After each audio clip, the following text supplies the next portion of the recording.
मोदी साहब बिल्कुल सही कहा। मोदी साहब, हमसे मुकाबला करने से पहले हमारे बारे में किसी से पूछ लिया करें, जान लिया करें, कहीं से पढ़ लिया करें। कोई तो सियाना बंदा होगा ना आपके भारत में। मैं आपको बताती हूँ कि पाकिस्तान की मुकद्दस सरजमीन की बुनियाद में बेटों की बहादुरी, जवानों की कुर्बानी और शहीदों का लहू शामिल है। इस मुकद्दस सरजमीन को आप जहाँ से भी खोदें, आपको शोहदा की निशानियां मिलेंगे।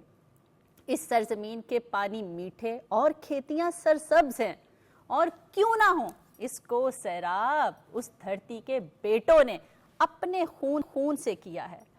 कभी बहादुरी की दास्तानें सुनते थे और आज अपनी आंखों से भी देख लिया कि मेजर इदनान जैसे सपूत जान की परवाह किए बगैर मौत के साथ भिड़ जाते हैं। उन बेटों के लिए जहां सरजमीन के तकद्दुस की बात हो, वहां पर जिंदगी अहम नहीं रहती।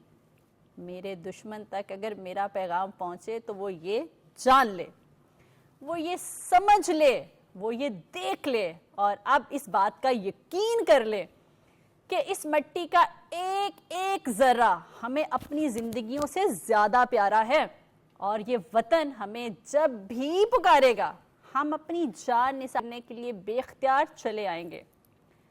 ए वतन, तूने पुकारा, तू लहू खोल उठा, तेरे बेटे, तेरे जांबाज चले आते हैं।